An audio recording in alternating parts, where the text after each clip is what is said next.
I don't imagine that there is a woman in all of the world can send her child or her man just go to die. Do you think we are working all of this life to give them something and to let them die in a minute? Can you?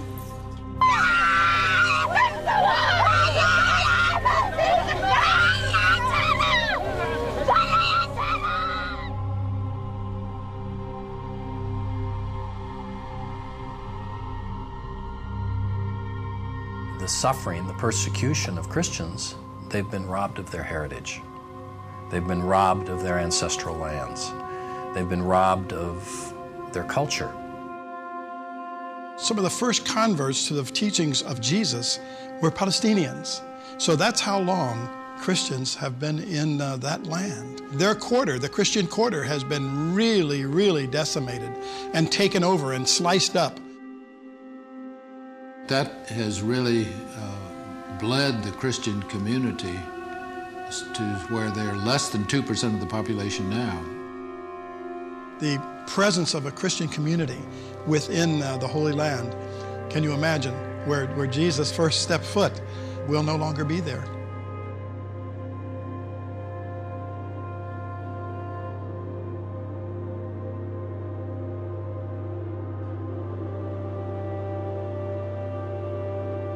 I know both from the moral sense and from the practical sense that the only way to stop the violence is to treat the root cause from which the violence has started.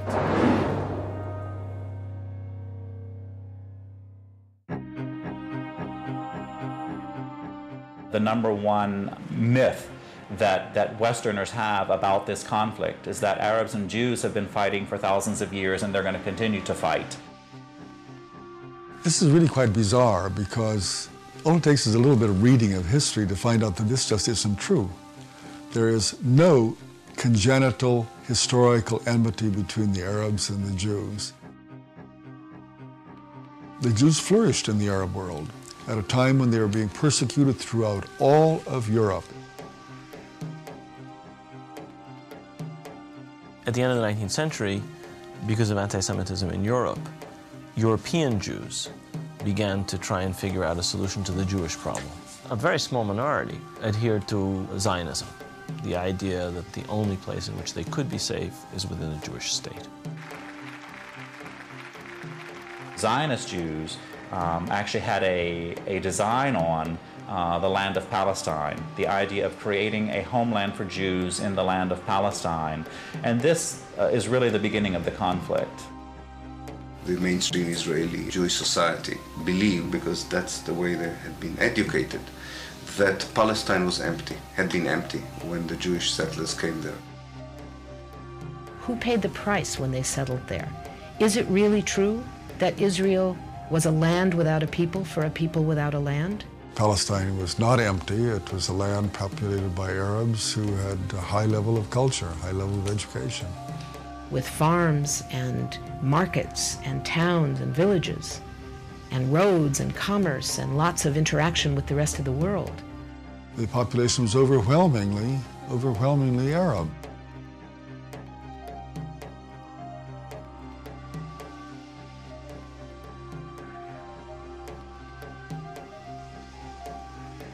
Jewish immigration increased under British rule following World War I, when Britain implemented the Balfour Declaration, promising a Jewish homeland in Palestine.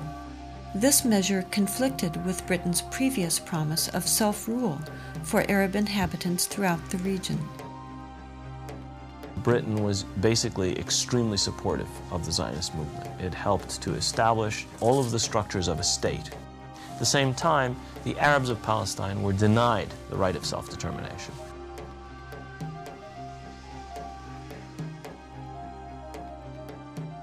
The Palestinians saw a European power decide the future of a non-European territory, in flat disregard of both their presence and wishes.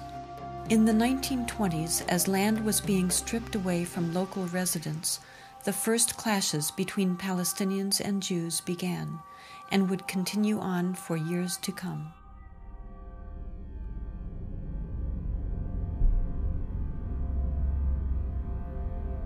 Until the early 1930s, the Jewish population of Palestine remained under 17%.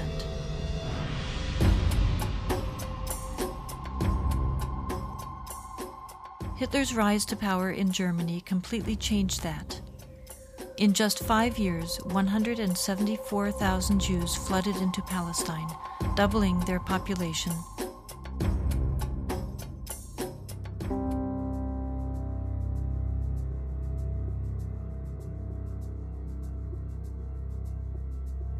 As the world attempted to make amends for the horrors of Nazi genocidal policies, efforts to make Palestine a Jewish homeland increased.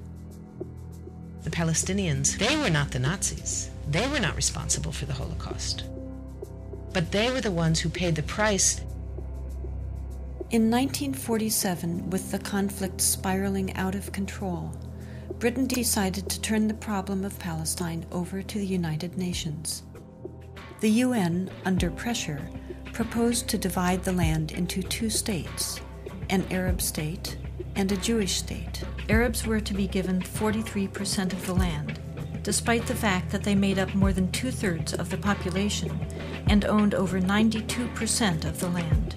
Jews were to be given 56%, although they comprised only 1/3 of the population and owned less than 8% of the total area. Nevertheless, they were given not only most of the land, they were given the most fertile land. Zionist leaders took advantage of their superior military preparation and immediately began occupying major Arab cities in Palestine.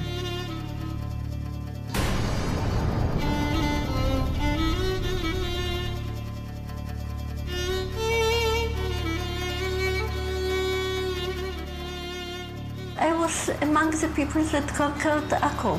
When we were walking around, we entered a flat. There was a pair of shoes of a small child, maybe 2 years old. They didn't have time to put on the shoes, so they left the shoes and they ran away. They left everything.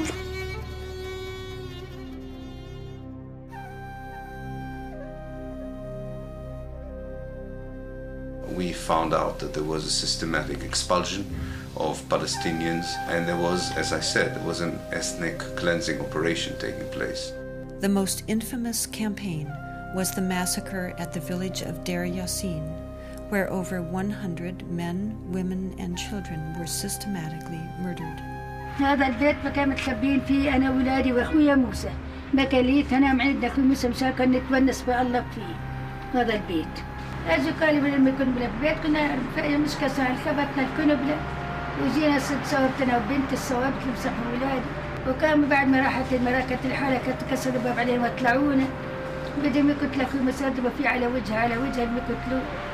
وتناولت 250 ليرة من عدة وقلت يا خواجة بس مشان الله الطالب مدرسته قلت ليش؟ قال لي كتير أنت كويس. هات المصاري بارس في أخوتي الحنو شو تسوي في أخوتي الحنو؟ أجراك يا ويلي هي زبطتك على السلام. راكحني.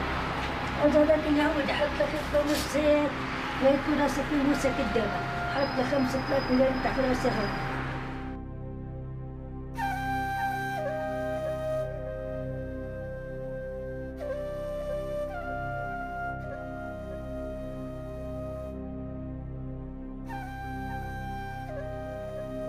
The ruthlessness of the attack on Deir Yassin drove fear and panic into the Palestinian population and led to the flight of unarmed civilians from their homes all over the country.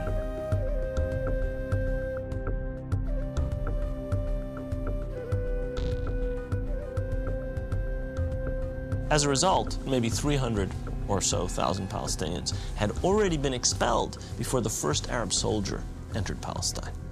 Some of the neighboring Arab armies finally intervened after May 15, 1948, when Israel officially announced its statehood. Although there was a lot of war rhetoric on the Arab side, very few soldiers, Arab soldiers, were sent into the battlefield. And actually, for most parts of the war, there was a superiority on the side of the Israeli army.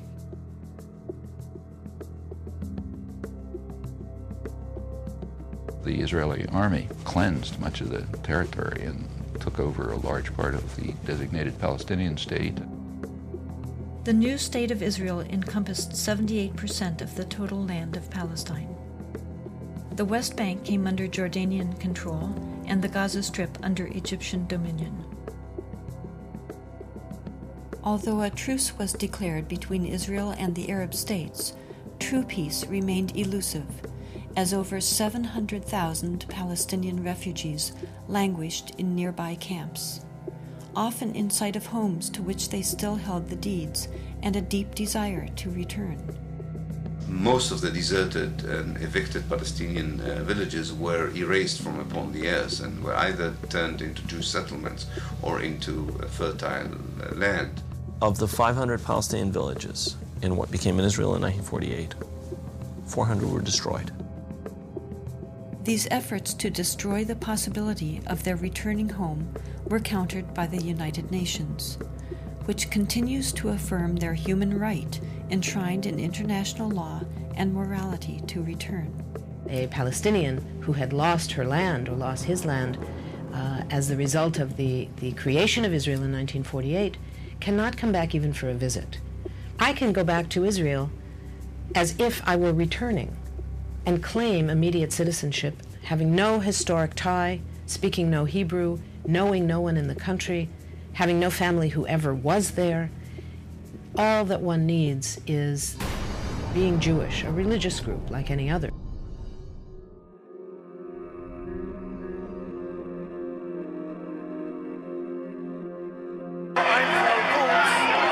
I'm a witness. I know the Arabs are very good. No problem till the Zionist movement starts.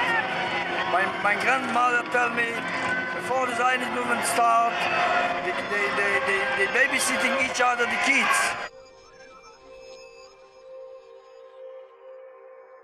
They bar off and watch each other like brothers, like brothers.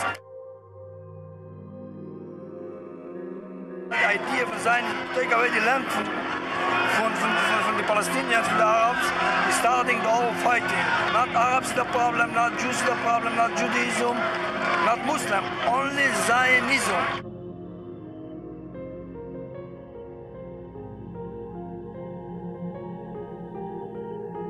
The events of 1948 were a defining moment for the Middle East, and from that point onward created instability throughout the region. Violent tensions continued and led to another war in 1967.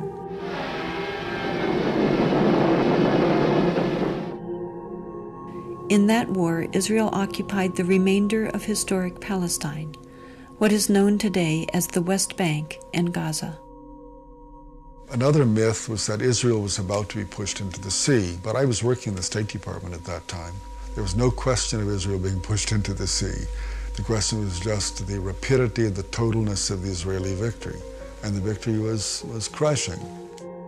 During the 1967 war, Israel displaced more than 400,000 Palestinians, half of whom were 1948 refugees, displaced for a second time in less than 2 decades.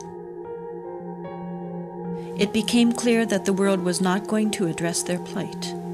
Palestinians in Israel lived as third-class citizens of a state whose core identity excluded them, while those in the newly occupied territories and abroad continued as dispossessed refugees. The United Nations passed resolution after resolution affirming their rights. Leaders of surrounding Arab nations verbally championed their cause, but failed to take action. Finally, Palestinians took matters into their own hands. There was a mass uprising, in Arabic an intifada, shaking off, as people throughout the West Bank and Gaza Strip rebelled.